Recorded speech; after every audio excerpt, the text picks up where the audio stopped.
You fly a desk, sweetheart? Flight line's no place for admin. Go find your clipboard.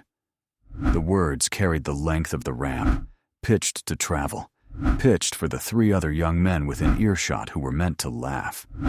It was just past 5 in the morning, and the Naval Air Station lay under its own hard white lights, and the man who had said it was a lieutenant named Jarrett Cole, 27 years old and very sure of himself, standing with one hand on the boarding ladder of his Super Hornet, as if the aircraft were a thing he owned.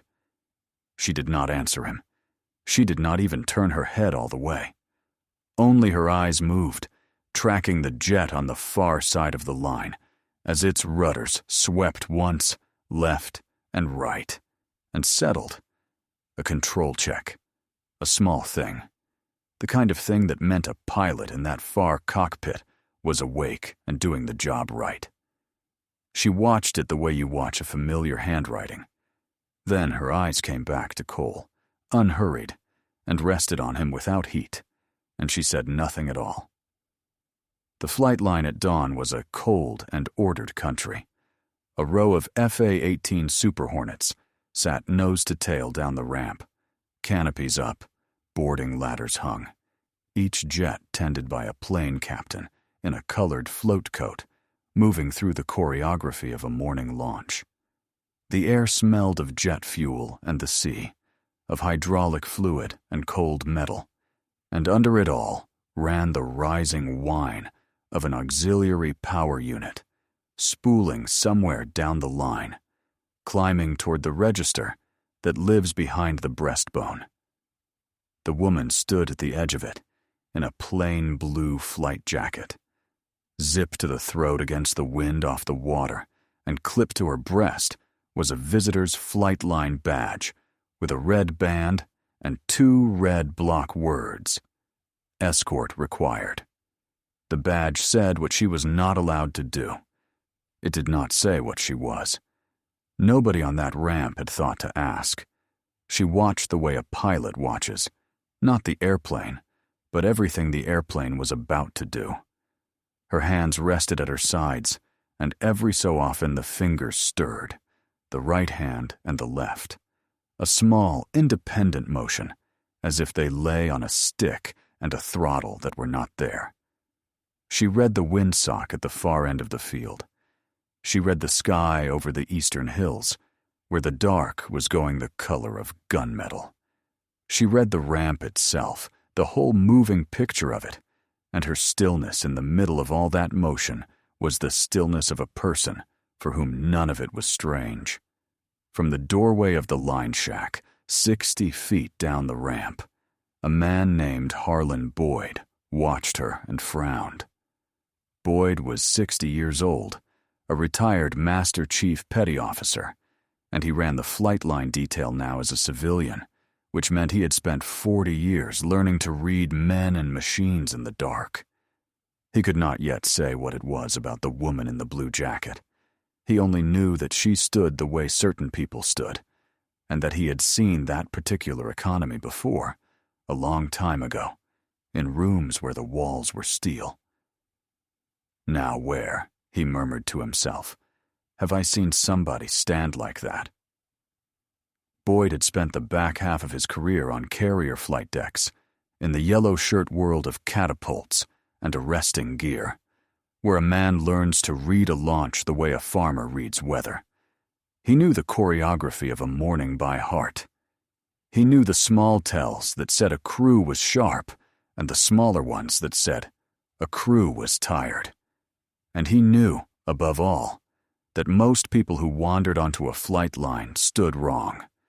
They flinched at the noise. They watched their own feet. They kept turning to find someone who would tell them where they were allowed to be. The woman in the blue jacket did none of that. She stood inside the noise as though it were a room she had lived in for years, and her eyes moved across the aircraft in the exact order a plane captain's eyes move. Top to bottom, nose to tail, intake to exhaust.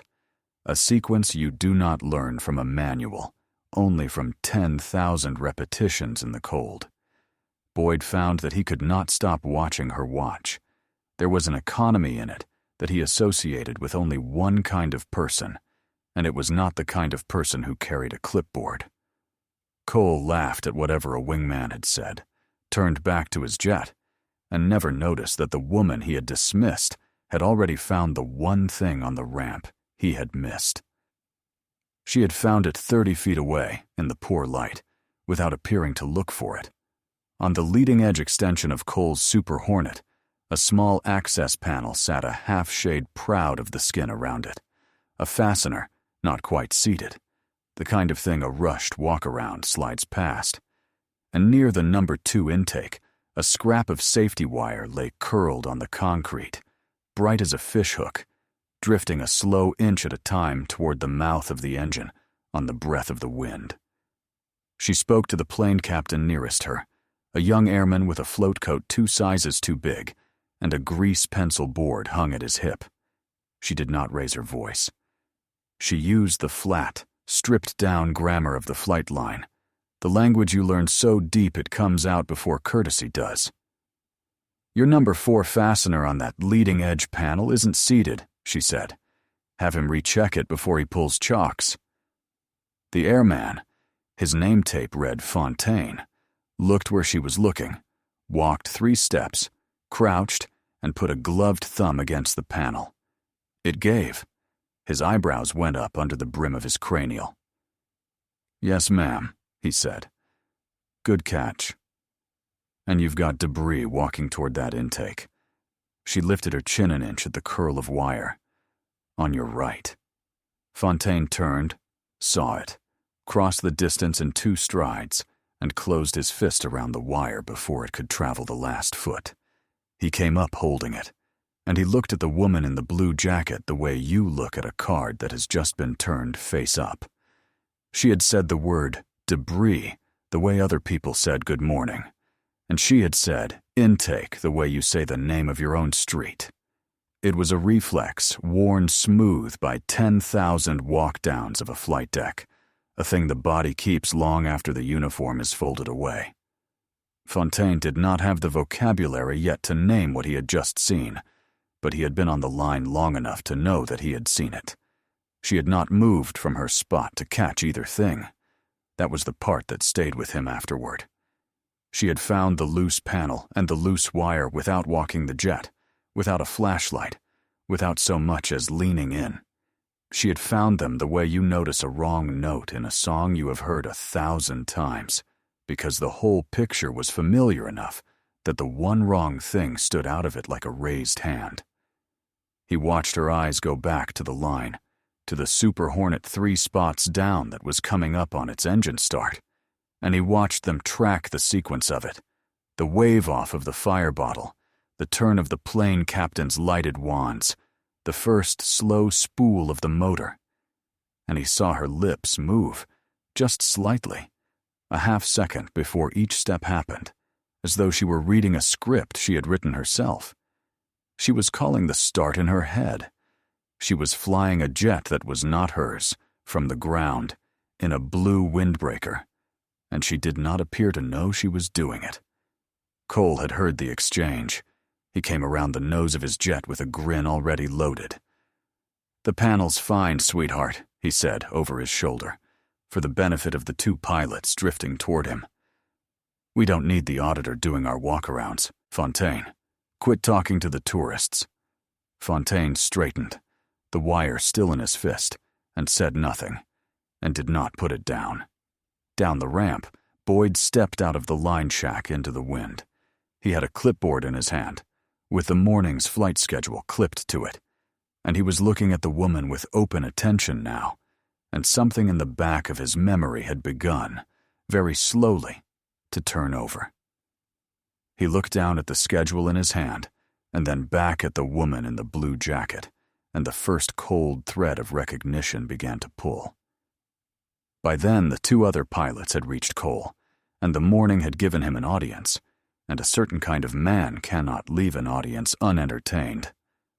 "Relax, gentlemen," Cole said, tipping his head at the woman as though presenting an exhibit. "It's just the auditor. Come to count our staplers. Careful what you say around her. She'll write you up for an unsafe attitude toward paperwork." The two of them laughed, because it was early, and he outranked their patience, and because laughing was easier than the alternative.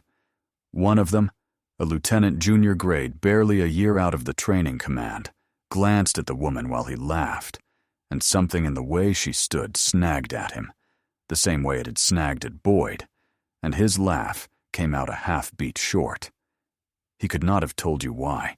He only knew that people who have nothing behind them tend to fill the empty air with fidgeting, and that the woman in the blue jacket filled it with nothing at all, and that there was a difference between the silence of someone who has no reply and the silence of someone who has simply decided not to spend one. He was too young to name it, and too junior to say it, and so he laughed the rest of the way and looked at his boots and let the moment go, and told himself it was the cold. The woman did not react. She had turned her attention back to the line, to a Super Hornet 3 spots down that was coming up on its engine start, and her eyes moved with the sequence of it, and her hands stirred once at her sides. "You want to hear the best part," Cole went on, warming to it. "Word is the new skipper checks in this week, some staff type. Hasn't smelled JP5 in years. Rode a desk all the way to command, and now the rest of us get to salute it." He shook his head with the easy contempt of a young man who has decided he already understands the shape of the world. 20 years of PowerPoint, and here comes our fearless leader. He was describing the woman standing 11 feet from him. He did not know it. That was the joke the morning was telling, and he was the only one on the ramp not in on it. She let it go past her, the way a carrier lets a swell go past. Enormous, indifferent, already astern. There was no tightening at the jaw, no color in the face, none of the small tells that a person minds. She simply was not there for it. Her stillness was not the stillness of someone enduring an insult. It was the stillness of someone standing a watch. Fontaine had drifted back toward another plane captain, and he was quiet. And when the other man laughed at Cole's joke, Fontaine did not. "Man," Fontaine said. "Low. I don't know. She caught that panel from 30 feet, in this light, before the lieutenant did." The other plane captain shrugged. Fontaine looked back at the woman in the blue jacket, and he kept the curl of safety wire in his fist, and he did not laugh. The other plane captain drifted off to his own aircraft, and Cole held court a while longer, because the morning kept giving him rope, and he kept taking it. He told the two lieutenants a story about a staff officer he had once watched get lost between the hangar and the head. He did an impression of a briefer clicking through slides. He was funny, in the way that cruelty is often funny to people who are not on the receiving end of it. And the two young men laughed because he was senior, and because it was cold, and because laughing kept them warm. And the whole time, 11 feet away, the woman he was performing for stood watching his own aircraft sit unattended, with a panel unseated on its leading edge, and said nothing more about it, because she had already said it once. And once was what the regulations required of her, and she was a person who did exactly what was required, and then stopped. Watch how easily a room decides that a quiet woman is nobody. Watch how little it costs them, and how sure they are. If it turns your stomach the way it should, then you are exactly who this story was made for. So stay to the end, and subscribe to the Veteran Vault, because the ones the world overlooks are so often the ones most worth watching. Because a man like Cole cannot simply mock a thing and let it be. Mockery is a door, and once he had opened it, he had to walk through. And on the far side of it, he found a colder impulse waiting. The impulse to make her leave. He crossed to her with his chin up, and he snapped his fingers at the badge on her jacket the way a man summons a check. "Escort required," he read aloud, pleased with himself. "That's what that says. It means you don't wander my flight line, ma'am. So, where's your escort?" "I'll wait for the schedule to sort it out," she said. Her voice was level and quiet, and entirely without apology. You should recheck that panel. That was not the answer he wanted. The answer he wanted was flustered, or afraid, or grateful to be told what to do. He had gotten none of those, and the lack of them scratched at him. "Fontaine," he said, turning. "Walk the auditor back to the visitor center. This is a flight line, not a tour." Fontaine hesitated, and the hesitation cost him, and he took it anyway. "Sir, I think she's cleared on the morning shed. The line shack had her on—" "You think?" Cole's voice flattened. "I don't care what you think, Airman. I care that there's an unescorted civilian standing next to live aircraft. Walk her." Fontaine looked at the woman. The woman looked at Fontaine and gave a small shake of the head. Not defiance, just a mercy, releasing him from the order. "Stay with your jet," she told the airman. "He's going to need that panel checked before he flies, and I'd rather one of us was thinking about it." And she did not move. She stood where she had been standing, calm as a mooring bollard, her eyes back on the line. And the not moving was worse to Cole than any argument would have been, because an argument he could win. He stepped into her path, put himself squarely between her and the row of jets, chest out, feet planted, close enough now that she could have counted the stitches on his squadron patch. Around them, the few maintainers near enough to see it found reasons to be looking elsewhere. That is the thing about a scene on a flight line at dawn. Everyone would rather be checking a tire. It was not cowardice, exactly. It was the ordinary arithmetic of a junior person watching a senior person make a mistake. To step in was to invite the mistake to turn and land on you. To look away cost nothing that could be measured that morning. So the maintainers looked away, and the wind came off the water and moved the loose ends of things, and Cole stood in his little cleared circle of authority and felt it as respect, when it was only the oldest instinct in any organization, which is the instinct to not be near the trouble when it goes off. He read her silence as a victory. He read the averted eyes as an audience. He was a young man standing in the exact center of a misunderstanding so large that it had its own weather, and he mistook the quiet at the eye of it for the sound of winning. He thought he was standing between a lost civilian and a live flight line.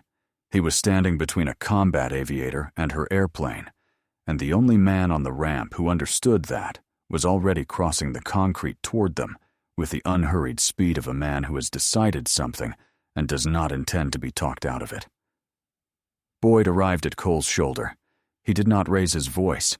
40 years had taught him that the quietest man in a confrontation is usually the one who has been in the most of them. "Lieutenant," Boyd said, "step back from her. Now." Cole turned, ready to pull rank on a civilian in coveralls, and then registered the flight line badge, the Master Chief bearing that retirement does not sand off the flat and ancient patience in the older man's face, and he checked himself half a beat. Only half. "Master Chief, I've got an unescorted—" "Son," Boyd said it low, and he said it final, and he stepped in close so the word was for Cole and not for the ramp. "You have no idea who that is." "I do. I was on the boat when that call sign came over the guard frequency in 011, and there was a ready room full of aviators, grown men, and every single one of them stood up. Nobody told them to. They just stood. Cole's mouth found a scoff because a scoff was armor. The auditor's a war hero. "Sure, Master Chief, whatever you say." Boyd did not blink. He turned the clipboard in his hand so the schedule faced Cole, and he put one blunt finger on a single line near the top of the page. The morning's first event. 1 aircraft, 1 call sign, printed plain. Ironside. Cole read it. He read it again. His eyes went from the printed word to the woman in the blue jacket, and back to the word, and the name meant nothing to him yet. It was 4 syllables, and a bad feeling, and that was the last moment in his life it ever would be nothing. "That's a scheduling error," Cole said, but the certainty had gone thin in his voice, worn down to a wire. Anybody can put a name on a Shetty. That doesn't make her. I typed it, Boyd said. 0400 this morning, off the wing tasking order, same as I have typed every flight event on this line for 11 years. That is not an error, Lieutenant. That is her airplane. That is her flight. And that badge on her jacket is escort required because she reported a day early and hadn't been processed yet, which is a thing squadron commanders are allowed to do. Walk their own flight line before they take it. He let that sit for a second. You want to keep talking? Or you want to start thinking about the next 10 minutes of your career? The woman had already stopped waiting on the argument, as if a matter long since settled had merely paused for the sake of politeness. She stepped around Cole's shoulder and started down the line toward the aircraft with her name on it, and she walked the way she did everything, without hurry, as though the ramp belonged to her, which, in every way that would matter in about 4 minutes, it did. Boyd fell in a half-step behind her, not to escort her, because she plainly needed no escort, but the way an old sailor falls in behind something he has decided to be near when it happens. He had seen the schedule. He knew what came next. He knew that in a very few minutes this cold, ordinary morning was going to turn into one of the handful of mornings that the people standing on this ramp would still be describing to younger sailors 20 years from now, and he wanted to be close enough to see the boy's face when it turned. It was not kindness, that impulse. Boyd would have admitted as much. It was the honest human wish to watch a thing be set right after standing too long being wrong. One name on a flight schedule, and a 40-year Master Chief went pale and put himself between a lieutenant and a woman in a windbreaker. Stay with this, because in a few minutes, that same name is going to come across the tower frequency for the whole field to hear, and every soul on that airfield is going to learn what this boy just laughed at. Subscribe and don't look away now. To understand why Boyd went pale, you have to leave the ramp and the cold dawn and the boy with the loaded grin and go back 15 years to a spring morning on the other side of the world, where the woman in the blue jacket was 27 years old and the sky was full of mountains. It was 2011 and eastern Afghanistan, and the ridgelines there came up out of the earth like the spine of something enormous and dead. She was a lieutenant then herself, flying a Super Hornet off a carrier in the North Arabian Sea, and she had been airborne for 2 hours on a routine tasking when the routine ended, the way it always ends, in a single transmission.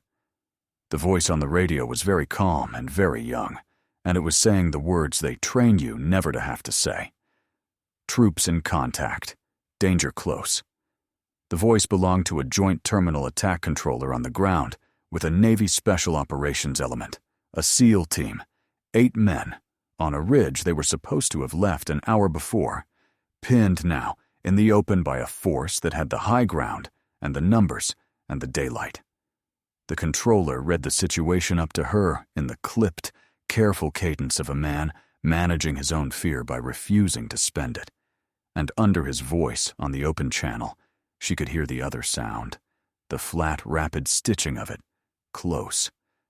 She pushed the throttles up and pointed the jet at the mountains and did the arithmetic of fuel and distance that every pilot does and never says aloud. It was going to be tight. It was always going to be tight. She came over the ridge low with the peaks filling her canopy on both sides, and the whole grim geometry of it laid out below, the friendly position marked, the enemy line above it, the gap between them measured in yards, in the length of a school bus, in nothing. Cleared hot. Danger close. We are in the open. Ironside. They're on top of us. She rolled in. She put the airplane on its side and dragged the nose down through the mountains, and she laid the gun exactly where the map and the marks and 1,500 hours of training told her that her own people were not. The cannon ran, a long, tearing second of it, and the ridge above the friendlies came apart in dust and stone, and the assault that had been about to close the last yards did not close them. She came off the target, pulled up hard into the thin air, and rolled in again. and again. Her fuel bled down toward the number where a sensible aviator turns for home and lets someone else finish it, and she passed that number and kept working, trading altitude and time she did not have for yards on a ridge she would never see again. Because on the other end of the radio, the young calm voice had stopped being quite so calm and was counting. 7 moving. 1 down. She heard it in the gaps between her own gun runs, the controller's voice reading the butcher's arithmetic of the morning up to the sky. 7 of them were still in the fight, still shooting, still alive because a woman they had never met was carving the top off their ridge 1 pass at a time. And 1 of them was not. 1 of them had been gone before she ever crossed the first peak, gone in the opening burst, before her wheels off, before any airplane in the world could have reached him. She had not known that yet, up in the cockpit, over the ridge. All she had known was the voice, and the count, and the fuel. She flew the airplane down into the bowl of the mountains a 4th time, and a 5th, closer each pass, because the enemy line kept working down the slope toward the friendlies, and there was less and less room to put the gun without putting it on her own people. And each time she rolled in, she did the same, brutal small arithmetic. The marks, the smoke, the last known friendly position, the length of a school bus, the width of nothing. And each time she squeezed the trigger, she was betting 8 lives on the steadiness of her own hands and the truth of a map. There is a kind of courage that is loud, and a kind that is only arithmetic performed correctly under a weight that would crush most people flat, and hers was the second kind. She did not feel brave. She felt like a woman doing long division while the building burned, aware that a dropped digit would kill the very men she had come to save. When the last of her ordnance was gone, she made dry passes, low and screaming, because a Super Hornet at 100 feet and full throttle is its own kind of weapon, a wall of noise and shadow that will make a man on a ridge decide he does not want to be standing up when it comes back around. She flew those passes on fumes, past the divert number, past the number after that, until a section of relief aircraft checked in overhead, and she could finally point the jet at the tanker and admit to herself how empty it was. And on the way to the tanker, in the sudden quiet, the young calm voice on the ground had come up one more time, and it had thanked her, and it had told her the count, and the count was 7. 7 stood up out of that draw and walked, in the end. 7 men went home, and had years, and had children, and grew gray. 1 did not, and his name was Sam Rourke, and he was 26 years old, and she had been 90 seconds too far away to change any of it. She flew the tanker track back with her hand steady on the controls and her fuel gauge reading numbers that would have gotten her a talking to on any ordinary day. When she trapped back aboard and climbed down the ladder, the ready room already knew. Word runs faster than any airplane, and when she came through the hatch, tired and hollowed out and smelling of cordite and sweat, the grown men in that room stood up, every one of them without a word, without an order. And that was the day the call sign stopped being a joke somebody had pinned on her and became the thing they said with their voices lowered. They called her Ironside after that. She never once felt like iron. Whenever she heard the name for years, what she felt was the 90 seconds. They had wanted to make more of it than she would allow.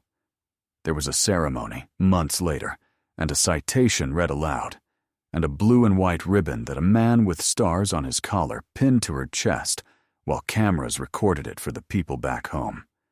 She stood through all of it at rigid attention, with her eyes fixed on the far wall, and she let them say the words, because the words were not really for her. They were for the 7, and for the idea that the 7 mattered, and for the young men in the audience who needed to believe that if the worst morning of their lives ever came, someone with her steadiness would answer the radio. She let them pin the ribbon on. And then she went back to the ready room and flew the next day's schedule, and the days after that, because that is what the ribbon actually meant, underneath the citation, that you get up and you answer the radio again, and you keep answering it, for as long as they will let you fly. 15 years later, on a cold ramp under hard white lights, the woman a lieutenant had just called the auditor carried 7 living men and 1 lost one in her chest as she reached out and put her hand on the boarding ladder of the jet. Cole was not finished. That was the thing about the morning, the thing that would follow him the rest of his career in the retelling. Boyd had warned him, the schedule had shown him, and still, with the older man at his shoulder and the name printed under his own eyes, he could not make himself lose in front of the ramp. Losing in front of an audience felt, to a certain kind of young man, worse than being wrong. So he crossed the last of the distance in 3 quick steps and put his hand on her forearm as she reached for the ladder, and he closed it there, and he pulled. "You are not getting near a live aircraft," he said, and his voice had gone up half a register, because underneath the words, the bad feeling had become a certainty, and he was trying to shout it down. "I don't care what's on the Master Chief's clipboard. You're done here, ma'am. Off my ramp." She looked down at the hand on her arm. She did not pull against it. She let it rest there for a moment, the way you let a child grip your sleeve. And then she looked up at him, and there was no anger in her face at all, only a great and level patience. The patience of a person who has done far harder things with far less time than this. "Take your hand off my aircraft, Lieutenant," she said, and then she removed it. She reached across with her right hand and closed it over his, and it was not a strike, and it was not a wrench. It was one single unhurried motion, and his fingers came off her arm as though they had chosen to, and she set his hand back down at his side, like something she was returning to him because it belonged to him and not to her. It was not violent. That was the terrible part of it, the part Cole would not have the words for until much later. There was no force in it he could have described in a report, nothing he could have called an assault. It was the calm of a person who could have done a great deal more and had decided, for reasons of her own, to do almost nothing. That was somehow far worse than being shoved. A shove he would have understood. This he did not understand, and the not understanding put the first real cold along the back of his neck. Because a shove is a thing between equals, or near equals, a contest, an escalation, a move that invites a countermove. What she had done was not a contest. It had the quality of an adult taking a dangerous object out of a child's hand, gently, completely, without any question of who would win, because winning had never entered into it. She had let him hold her arm exactly as long as it took her to decide, and then she had ended it. And the ending had contained no anger, because anger is what people feel when they are not sure they will prevail. She had been sure. She had been sure the way water is sure of running downhill. And some animal part of Cole, older than his rank and his certainty and his mourning, understood all of that. In the half-second the grip lasted, and went quiet and afraid. Boyd stepped to Cole's other shoulder, quiet, blocking, ready. And Fontaine, young Fontaine, who had not laughed, who had kept the curl of wire in his fist, Fontaine came around the nose of the jet, made his decision all the way, and set his hand on the boarding ladder to steady it. "Ladder's yours, ma'am," the airman said. "Thank you, Fontaine." She said his name the way you say the name of someone you intend to remember. She went up the ladder the way she had gone up 10,000 ladders, because she had, hand over hand and quick and sure. And she swung into the cockpit and settled into the seat, as if the seat had been made from a cast of her, and the boy at the bottom of the ladder stood in the wash of the auxiliary power unit and felt the first cold edge of a fear he could not yet put a name to. Up in the cockpit, she ran the flow, straps, panels, the small liturgy that a pilot performs the same way every time, so that no morning, however strange, can make her forget a step. The canopy came down over her and sealed with a sound like a door closing on the whole argument below. She brought the systems up, she keyed the radio, and she checked in with the tower in the same flat, unhurried voice she had used to tell a plane captain about a loose panel, the voice that never once rose, that had not risen over a ridge in Afghanistan and did not rise now. "Tower, IRONSIDE, ready for taxi." For 1 full second, the frequency held nothing at all. No readback, no taxi instruction, no other traffic stepping on the call, only the soft, open hiss of a live channel, and behind it the sound, if such a thing has a sound, of a whole airfield realizing at once. Because on any given morning, a dozen headsets monitor that frequency. In the tower, in the line shack, in the cockpits down the row, in maintenance control, and every one of them had just heard a call sign that most of them had only ever read on a citation or heard secondhand in a bar, spoken plainly, live, from an airplane on their own ramp. The tower came back, and the controller's professionalism had a crack straight through the middle of it. "Say again your call sign." "Tower, IRONSIDE," she said, unbothered, as though she were confirming a squawk code. "I'll hold for the CAG." Down on the ramp, a man in a flight suit had come out of the operations building at the top of the line. Captain Dale Prentice, 51 years old, the Air Wing commander. The KIG, a man who had spent his own 2011 in a cockpit not far from hers, and who knew exactly, precisely, down to the ground, what that name on that frequency meant. He had come out to meet the new squadron commander, whose reporting date was that week. He was halfway across the ramp with a coffee in his hand, when the call sign came over his own handheld, and he stopped, as though he had walked into glass. He set the coffee down on the nearest tow bar. He straightened. He turned to face the aircraft with her name on it, and in front of the plane, captains and the maintainers and the 3 young lieutenants and every soul on that flight line, Captain Prentice came to attention and brought his hand up in a slow, deliberate salute and held it. "That's her," he said, "to no one, to everyone. That's IRONSIDE." And he saluted first, before anyone had thought to tell him to, the same way a ready room full of men had stood up 15 years before. There is a thing that happens on a flight line when the tower goes quiet and a captain comes to attention. It moves outward from the center like a ring on water. The plane captain nearest Prentice saw the salute and understood before he understood, and came to attention himself.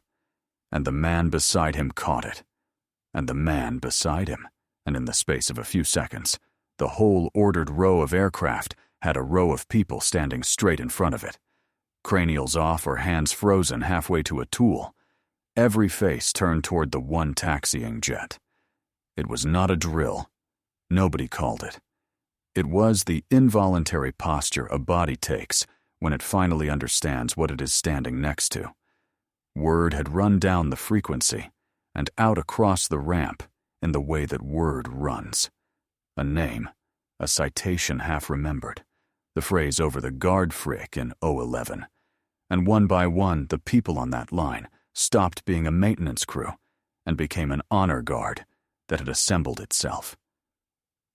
And Cole stood in the middle of it, not apart from it, not excused from it, in it, at attention with everyone else, because his body had come to attention before his pride could stop it. The old training firing under the new shame. He held the salute he had not decided to render, and he watched the jet he had tried to keep her out of taxi past him, and there was nowhere on that whole ramp for him to put his eyes that did not contain the size of his mistake. That is the particular cruelty of being right too late. The morning did not spare him a single second of understanding. It made him stand in the honor guard for the woman he had told to go find her clipboard, and it made him hold the salute until the jet had passed. Cole's face went through it one stage at a time. First the confusion, the refusal, the reaching for some version of the morning in which this was not happening. Then the disbelief as the pieces refused to come apart again. The panel she had caught, the schedule under Boyd's finger, the grip that had returned his own hand to him, the cadge at attention. Then the recognition, arriving all at once and from every direction, the way cold water finds every gap. And last of all, the horror, plain and total, the look of a man reading his own name at the bottom of a very bad report, as he understood that the auditor, the desk jockey, the staff type who had ridden a desk to command, was the finest combat aviator on that airfield, and that he had put his hand on her arm and told her to go find her clipboard. Down the line, the plane captains came to attention. Fontaine already stood at it, straight as the ladder he had steadied. The maintainers set down their tools. The two lieutenants who had laughed found themselves standing very tall and wishing very hard to be somewhere else. And Lieutenant Jarrett Cole, who 20 minutes earlier had owned the whole ramp, stood at attention with the rest of them, 20 years too late to take any of it back. The engines lit, one and then the other, and the jet with her name on it taxied out past the row of aircraft and the row of men, and every helmet and every cranial turned to follow it, and she flew the morning's first flight exactly the way the schedule said she would, and it was clean and precise and unremarkable, which is the highest thing you can say about a check flight, and the highest thing you can say about a great many quiet professionals. There was no showmanship in it, and that was its own kind of statement. She did not make a low pass. She did not pull the jet up on its tail for the ramp to admire. She flew the profile the maintenance release called for, a controlled check of the systems that had been signed off that week, and she flew it precisely, and she brought the airplane home and put it back in the same spot it had started from, and the only people who fully understood how good the flying was were the ones with enough hours to know that the best pilots are the ones who make the extraordinary look like paperwork. Boyd, watching from the line shack door with his cold coffee forgotten in his hand, understood it. He had spent 40 years around aviators. He knew that the loud ones are rarely the ones you want on the radio when the voice on the other end starts to count. When she taxied back in and shut down and dropped the ladder and climbed down, the reckoning was already waiting for the boy, and it wore the face of his own chain of command.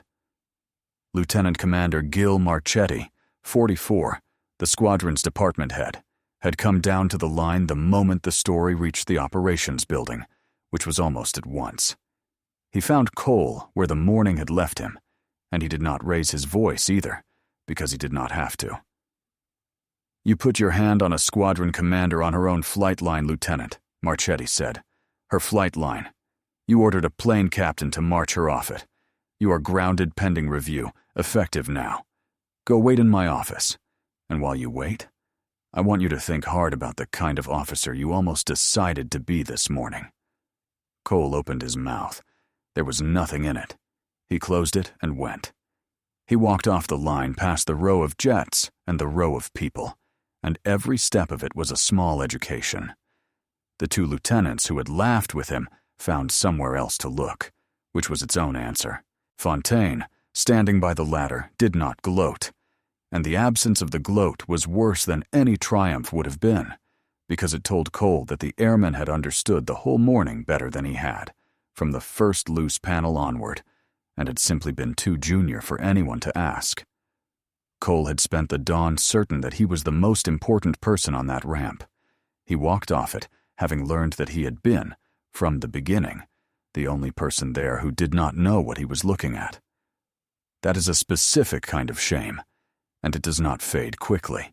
And, if a man is not broken by it, it is also the beginning of the only kind of officer worth keeping. The woman came out of the flight gear a few minutes later in her flight suit, the name and the rank on it now for anyone to read, and she found Marchetti at the edge of the ramp, and the two of them stood a little apart while the line went back to its mourning around them. "He's grounded," Marchetti told her. "There'll be a review. Given what he did, I wouldn't want to guess how it goes for him." She was quiet for a moment, watching the last of her own jet's heat shimmer off the ramp. "He's a kid who's never been shot at," she said. "That's the whole of it, Gil. Everything he did this morning came out of a confidence he hasn't earned and hasn't had knocked out of him yet. Teach him. Don't break him." A dry, tired ghost of something crossed her face. "The Navy spent a great deal of money building that arrogance. Let's get some use out of what's underneath it before we throw the whole thing away." Marchetti looked at her a moment, and then he nodded, because that too was an order, delivered the way she delivered everything, quietly and without leaving room to argue. She had one more thing to do before she left the line, and it was not for Cole. She crossed to where Fontaine stood by the ladder of the jet, folding a chalk strap with careful hands, and she stopped in front of the young airman, and she looked at him the way she had looked at the flight schedule, reading it, filing it, keeping it. "You caught that panel when I pointed it out, and you didn't put the wire down when a lieutenant told you to," she said. "You kept thinking after everyone around you stopped. That's the whole job, Fontaine. Most people never learn it. You already have it." She let that land. "When you're ready to put in for your next school, you come see me. I'll know your name." Fontaine, who had spent the morning being the most junior and least certain person on the ramp, stood a little straighter and said, "Yes, ma'am," in a voice that had something new in it, and he would remember that sentence for the rest of a long career. And one day, a chief himself, he would say a version of it to some young sailor nobody else had bothered to notice. If you have ever been written off by someone who never once bothered to ask who you were, then you already understand why that ramp came to attention and why it matters. So take a breath with the rest of that flight line and subscribe to the Veteran Vault, because this channel tells the stories of the ones the world underestimated, right up until the moment it could not anymore. There is one more part of that morning, and it did not happen on the ramp. Later, when the flight schedule had moved on, and the line had swallowed the whole event into the ordinary business of the day, the woman they called Ironside walked out to the far edge of the base, where the squadron kept a small memorial, a low granite wall, a short list of names, a bench. There was an old woman sitting on the bench. Her name was Eleanor Rourke, and she was 71, and she was a guest of the squadron that week, and she was the mother of a young man named Sam, who had gone up a ridge in a country far from home 15 years before and had not come down it. The commander sat down beside her. She did not make a speech. Speeches are for people who need the words to do the feeling for them. For a while, the two of them simply sat, the commander and the old woman, and watched the light come up fully over the field and turn the granite from gray to the pale gold of early morning. A pair of Super Hornets took the runway in the distance and went up together into the clearing sky, and the sound of them rolled across the base a moment behind the sight, the way it always does, and Eleanor Rourke followed them up with her eyes until they were two bright points, and then nothing. She had learned, over 15 years, to watch airplanes go up without flinching. It had cost her something to learn it. The commander sat with her and let the noise pass, and did not fill the quiet, because she had also learned, over the same 15 years, that there are silences you do not have any right to interrupt. She told the old woman about the 7. She told her their names, the 7 men who had walked off that ridge, and where they were now, and what they did, and the children they had, one by one, the whole living catalog of it, because the old woman had a right to know that her son had not been alone up there, and had not been surrounded by strangers, but by men who lived and who remembered and who named their own children after each other. She told her all of it. And then, because it was true, and because it was owed, and because she had carried it for 15 years and would carry it for the rest of her life, she told the old woman that she was sorry about the 90 seconds. The old woman took her hand and held it, and the two of them sat on the bench in the wind for a while and did not say anything more, and the granite wall in front of them held its short list of names in the plain light of the morning, and one of the names was Rourke. Some warriors fade quietly into the years, but the valor never leaves them. Honor the ones who carry it in silence. Thank you for staying and watching. Subscribe to the Veteran Vault for more.